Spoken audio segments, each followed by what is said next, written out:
Lupe Fiasco breaks down the Ukraine-Russia situation. D.L. Bryan, what's up?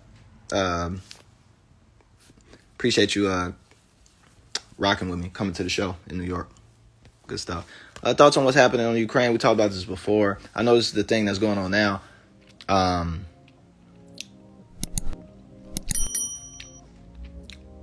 One, just so folks are clear, there's been a war in Ukraine for at least the past 10 years. Russia has been fighting Russian separatists in different regions in the Ukraine, kind of on the border. They've been fighting for at least 10 years. Maybe not, yeah, at least 10 years, maybe a little bit longer than that. There's always been like tensions there. For folks who didn't know, after the Soviet Union collapsed in the 90s, all of those countries, all the Stans, the Kazakhstans, the Ukraines, all that stuff used to be a part of the Soviet Union. And when the Soviet Union broke apart, all of those places split, start to get independence. Some stayed close to Russia, some didn't. Some went to the West. Some kind of just became dictatorships in their own right. Some wanted democracy. Some stayed with, strong men, whatever. Different cultural situations. One thing that was kind of really messed up with Russia was Stalin. Stalin kind of redistricted Russia. Russia's a massive place, and they needed workers to build so there's whole cities and towns in Russia back in the day where they would send people to build like a mine or something like that. And they would just build a whole city, and they would just move people kind of willy-nilly all around Russia, like send a whole community of people to go here to work here, send a community of people to work over there. And one of the things that Stalin did was he carved up Russia based on political borders, kind of what people say about Africa. And he didn't really care about the different tribal distinctions, the different linguistic distinctions, because Russia is such a massive place. It's all types of different ethnicities and language groups and culture groups and stuff. Stalin just mixed everybody together and said everybody's Russian. And everybody speaks Russian. So you go to all these different parts where you go to certain parts of Russia, the people look Asian. You go to other parts of Russia, people look blue-eyed, white, blonde. You go to other parts of Russia, people look almost like they're from the Middle East. So it's all these different ethnicities and groups, living in a political situation where, at the end of the day, everybody's considered to be Russian, but they're also Kazakhs. They're also all these other kind of pieces. So Stalin did that. It's all good when you empower. It's all good when you can feed people, but when you can't, those tribal distinctions, their cultural distinctions, they come to bear.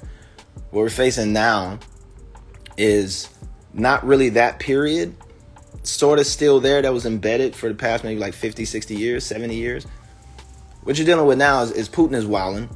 Russia broke up. He wants to have a certain level of kind of historical ego piece attached to his legacy. And he wants to basically pull in Ukraine. Ukraine is a very rich country, a lot of resources, you should check the CIA World Fact Book and check out like why you would want to go to Ukraine. Tons of resources, tons of natural resources, tons of all this, just a bunch going on in the Ukraine. Food, farming capabilities, fertilizer, all this stuff, like Ukraine is popping. Hence one reason why it wants to be independent, but also on top of that, Ukraine has its own kind of ethnic background. But because it was part of the Soviet Union and you had these kind of migrations and different placements of different people and different culture groups, there is a big population of Russians, national kind of ethnic Russians living in Ukraine who identify with Russia and who've always had an allegiance to kind of Russia as a... Be sure to like, comment, and subscribe. Yeah. Instagram needs to fix that. Every time an alarm goes off or somebody calls your phone, it cuts the audio out. And it takes time for it to kick back in. So Instagram, can you please fix that? Can you fix that when the alarms go off, that the microphone doesn't cut off and cut in and out?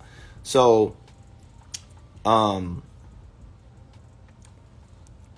There's Russians, national identifying ethnic Russians living in certain regions of the Ukraine. One of the reasons that they're there in that region is because of all of this kind of work migration that was taking place all across Russia and the Soviet Union, where they were moving different groups to different places. I'm assuming that's one of the potential reasons, but also it's right next to the border of what we would consider the country of Russia. So there's Russians there. They speak Russian. They identify as Russian. They have defense forces. They have their own kind of autonomy. So a lot of those regions in that area, they still have all these little micro sub-ethnic groups and relationships where they want to be independent. They want to have a certain level of autonomy. They might be in a very rich part of the Ukraine, which is, might have gas fields or something like that. Or farming or something like that. And they want to have a certain level of autonomy.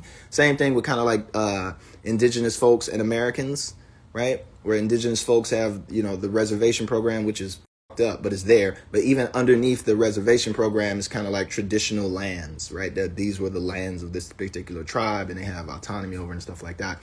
It's just that it wouldn't necessarily. Now, just imagine if like indigenous folks had their militias, like how they got their own police forces. Just imagine if they had their own militia, right? Or their own armed group with tanks and drones.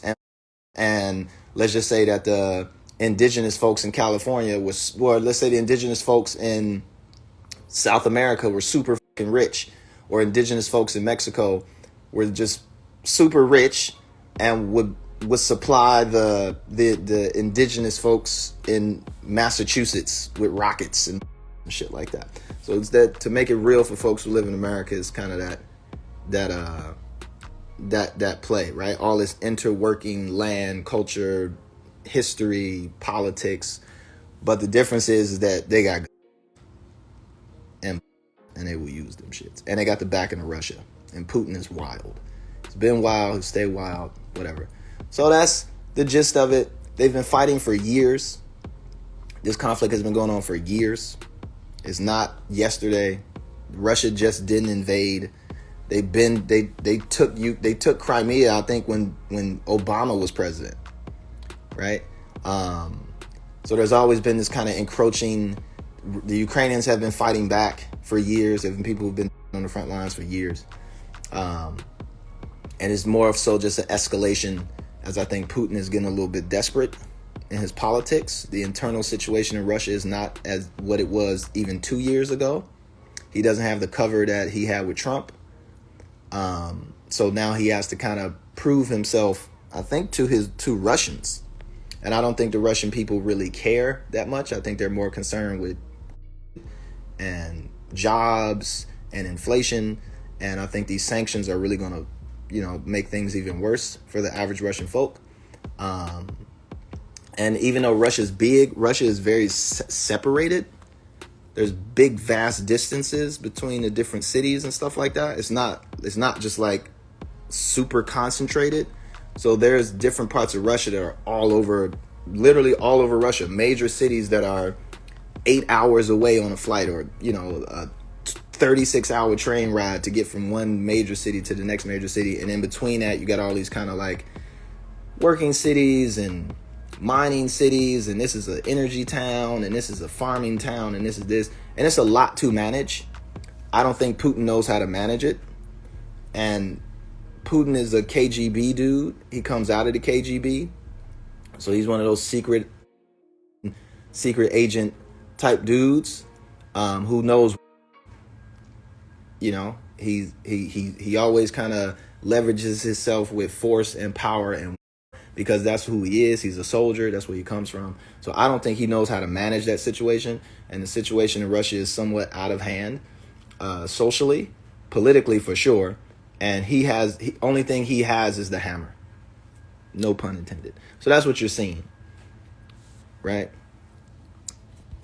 That's what's happening. Are you at war? Is it going to affect you? Russia has reach. They got weapons. Do I think China's going to get in the way? No. I think China's going to leave that shit alone. China has its own issues and its own kind of intentions. It's more of a European theater. Ukraine definitely has allies. There's other countries who are allied as well, who are there's way more people against Russia than there are Russians against the rest of the world. Is there always potential for fluke things to happen and weird things to happen? For sure. But will there be fighting in the streets of Los Angeles in 2 months? I don't think so. You might see some protests over the next couple days with the kind of the indigenous Ukrainian community here and the indigenous Russian community that's here and the allegiances that Russia has here in America. You might see some of that stuff pop up. You'll definitely see a lot of the social media nonsense, Russian hacking, and all that stuff is going to happen. So there will be things that you will probably see and feel directly. But in terms of will there be a landing in your front yard or whizzing through your window in the next couple weeks, I don't think so. I don't think that's going to happen. So, just watch your ass. Again, just to remind you, and it's not to downplay or underplay the situation. Ukraine and Russia technically have been at for years, for at least 10 years, full on fighting, drones, rockets, the whole thing. And a lot of what we assume to be happening now, the reports are new. So it's pretty hard to tell what's actually happening on the ground, how deep and extensive it really is. Again, Ukraine is a gigantic place. It's not a small country. It's very big. So we might see something that's happening in, if you gave it to America, something's happening in New York. Is that affecting Chicago? Something's happening in Chicago. Is that affecting Atlanta? The spaces are somewhat that, I don't want to overstate it it's super huge, but it's not like everything's happening at once everywhere. It's a massive engagement. And there will be response. So whatever's happening right now, there will be response. There will be rebuttal from all the powers involved. They're not going to just take that sitting down. So as much as and I'm sure Russia understands this, as much as they're on the front end of this, there will be back end consequences. Some of it we may hear about. Some of it's already happening. All of it won't be fair and kinetic and stealth and stuff like that and boots on the ground. But there definitely will be consequences. So yeah, so that's really it.